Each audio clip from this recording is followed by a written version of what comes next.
Hey everyone, Aesop's here. Today I want to show you an upcoming play-to-earn game called Boss Fighters. I've personally been looking into this project for just about a month now.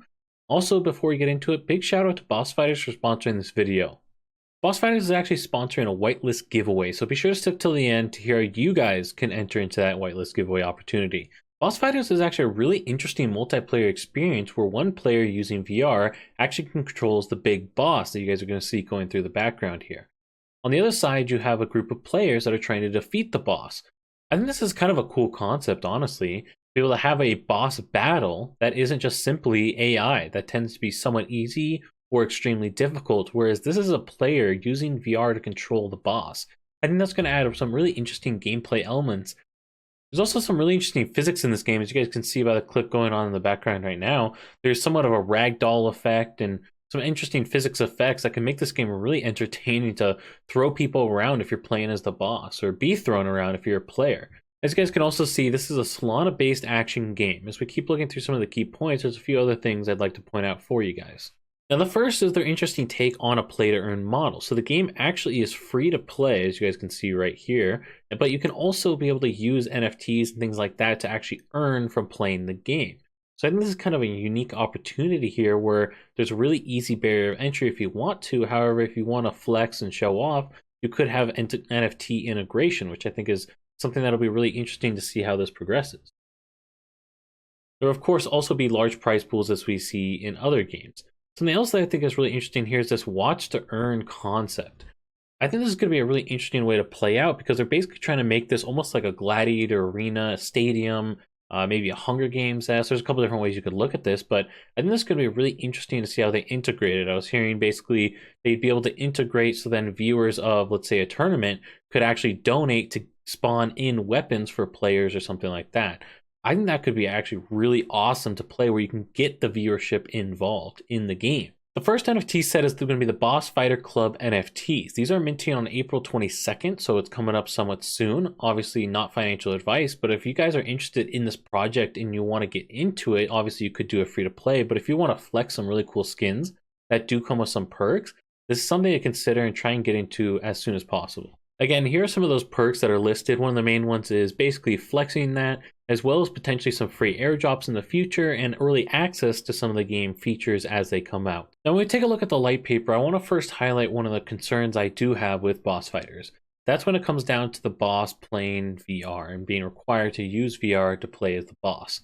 Well, I think this is definitely an awesome concept. I do personally have some doubts as to how many VR players are actually out there. If they're able to actually overcome this issue and get VR players consistently in the game to keep matchmaking possible, I think this game could be something that I could see myself and some buddies coming in and play from the fighter perspective that we're going to get into next. Now, with the fighters, you're really going around, as I described earlier, in a third-person battle royale type situation.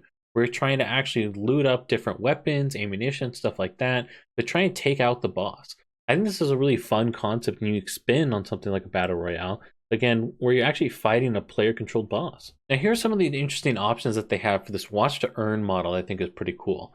The first thing I want to highlight for you guys is that there's potential for using advertising actually in the dome. This could actually bring in some revenue for big tournaments that are played within the game, which I think is a really unique opportunity for players to actually be able to earn a revenue and the company to be able to actually provide those revenue sources for players. In addition to that, you have some other options here that they described earlier. One of the things I'm actually most excited for is being able to use the Spectator Pass that they're talking about right here to utilizing the streaming API to actually interact with the game as a viewer perspective.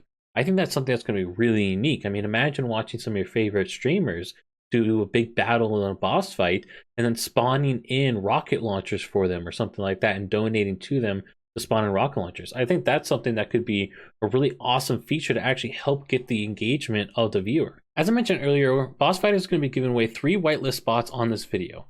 If you want to be entered to win one of those whitelist spots, all you got to do is comment down below. Let me know, would you prefer to be the boss or the boss fighter in this game? Now, something else that I think is really awesome that they're doing is they're actually doing guild packages. So they're giving guilds an opportunity to guild in early, get in with a package deal. Some of the things that you could actually get with this guild package is first 10 of the base boss fighter NFTs. We talked about those are cosmetic, as well as they do have some additional benefits aside from that. You guys can actually see that here if you wanted to read through some of these other features that we talked about earlier. But in addition to that, something else that you get is you get an Arena Star NFT. Arena Stars are actually a unique NFT that come with special perks and features, which I think is another awesome thing to add on top of it. So this is like another tier you guys could think, I guess, of NFTs. Now these Arena Star NFT holders, there's a couple perks here, but the thing I really want to highlight is they actually get a bigger treasury allocation. So these NFT holders are actually going to get a treasury allocation that's more substantial than the other ones, which I think is awesome. In addition to that, you also get access to exclusive events with huge prize pools, which again, you get more opportunities to actually have fun and earn with your NFT. Then once they do actually launch their big bad boss NFTs, you'll get a whitelist spot for that if you buy the guild package. Now, in addition to that, they're going to do a guaranteed $250 sale opportunity for their tokens. So you guys are able to actually get in, put down $250 and get some of their tokens at a really cheap price.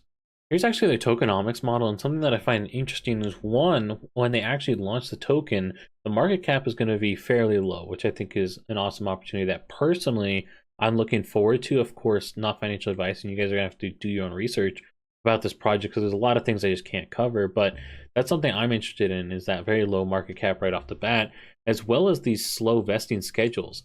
In other projects, we've seen things like 20% monthly vesting, something like that, whereas this one's a lot slower. As you guys can see, a lot of these vesting periods, we've got 12 months, 11 months, 10 months, 9 months, 8 months, 6 months, 30 months, 30 months, 24. So it's consistently a lot longer time frame, which means hopefully the team does have that vision of planning out for the future. I mean, it makes sense with these long token vesting schedules that they plan on staying around for a while. Something worth noting is that they do have both advisors and partners. You can see Richard Simpson from Launchpool, which is also Launchpool is one of their partners, as well as something I do want to highlight, which is MetaVest. Personally, I have communicated with MetaVest Capital. As you can see, we got 2 advisors here, as well as a partnership. I've personally communicated with MetaVest Capital quite a few times before, looking to get into some projects with their help as well and some other situations. So personally, I actually have somewhat of a relationship with MetaVest Capital. So for me, that's one of those things that turned me on to this project, was them letting me know about it. At the end of the day, with some of these potential issues like how many VR players they could actually get into the ecosystem, it definitely does cause some concern for me. However, with a 1.5 Sol mint price, this is pretty tempting. It's hard to pass up a project with such an affordable price. That translates right now to about $175, which I personally would much rather take the $175 risk on this kind of a project than something with $1,000 risk. If you guys found value in this video, be sure to like and comment down below to be entered to win one of those whitelist opportunities. I'm also going to include the links to Boss Fighter's website as well as their Discord so you guys can learn more about them.